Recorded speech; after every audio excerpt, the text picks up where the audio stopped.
ये सुनते हैं आज की वीडियो में एक पुरस्कार और नाकाबिल यकीन कहानी। मेरा नाम सलमान है। मैं हसास और नर्म दिल रखने वाला डॉक्टर हूँ। अपने पेशे से मोहब्बत करता हूँ और गरीबों का ख्याल रखता हूँ। इसीलिए जब हमारे इदारे में एक दूर दराज सरहदी गांव के लिए पोस्टिंग आई तो मैंने खुशी से अपना नाम उगे दिया। साथ के कई डॉक्टर्स मेरी तरफ ऐसी नज़र से देखते थे जैसे कि मैं पागल हो गया हूँ, लेकिन मैं मुतमईन था क्योंकि मैंने डॉक्टरी का शोबा खिदमत खुल्क के लिए ही जुमा था। ये एक छोटा सा गाँव था जिसके करीब ही इंडिया की सरहद थी। इस गांव में एक छोटा सा अस्पताल था। गांव के गिर्द सहरा फैला हुआ था और गांव के मकानात एक दूसरे से थोड़े थोड़े फासले पर थे। मैं हर वक्त मरीजों के लिए मुस्तैद रहता था। एक माह हो गया था मुझे यहाँ अलिफी हुए। बॉर्डर रेंजर्स फोर्स के जवान भी कभी कभी किसी बीमारी के सिलसिले में मेरे पास आती थे, जिनकी मैं बहुत अच्छे तरीके से ट्रीटमेंट करता। उनका एक इंस्पेक्टर मेरा बहुत अच्छा दोस्त बन गया और हम दोनों 2 मरतबा शिकार फिर भी गए। मैं बाहर जरूर निकलता था लेकिन ज्यादा दूर तक नहीं जाता था क्योंकि मैं इस इलाके से अनजान था और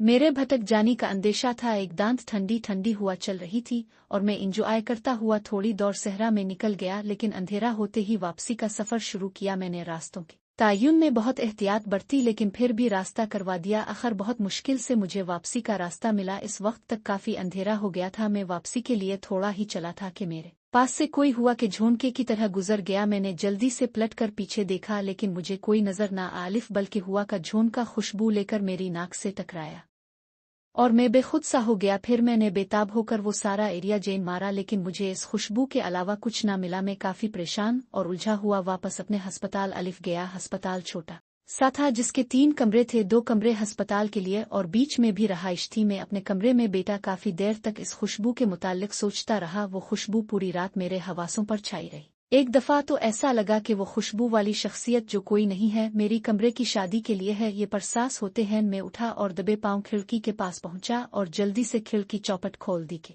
बाहर कोई ना था। वो रात मेरी इसी तरह पैसे कोवन में गुजर गए। सुबह उठकर वुजू किया, नमाज अदा की तो मुनासिब मेरे लिए नाश्ता बनाकर ले आलिफ हुकूमत की तरफ से इस अस्पताल में एक कंपाउंडर इकबाल और एक मुलाजिम दीगर कामों के लिए था जिसका नाम अहमद था। रहमत जब मुझे चाय देने लगा तो इसने मेरी तरफ गौर से देखा। रात की बेखाबी मेरी सुर्ख होती आंखों से साफ नजर आ रही थी। डॉक्टर साहब लगता है रात को अब सही तरीके से नींद नहीं ले सकी। बस यार रात नींद नहीं अलिफ सकी और क्यों उसकी अभी तक मुझे खुद समझ नहीं आई। वो मजीद कुछ बात किए बगैर ही कुछ सोचता हुआ बाहर चला गया। आज मैंने फिर इसी तरफ जाने का प्रोग्राम बनाया ताकि इस खुशबू का राज जान सकूं तो अचानक पैदा होकर मेरे जहन पे छा गई थी। लेकिन इस दिन दोपहर को एक लड़का झगड़े के दौरान जख्मी होने वाला उगा। 2 पार्टियों में खासी खतरनाक लड़ाई हुई थी। उनके साथ रेंजर्स के जवान और मेरा दोस्त वली भी था। आज के करीब आदमी जख्मी थे जिनकी मैंने और इकबाल ने मरहम पट्टी की और एक तो हल्के फुल्के ऑपरेशन देखिए, लेकिन जो ज्यादा जख्मी थे उनको मैंने डिस्ट्रिक्ट अस्पताल पहुंचाने का काम। उन लोगों से फारिग होते हुए रात के 10 बज गए। मैं बहुत थक गया था। इस सारे बखेड़े में इस खुशबू के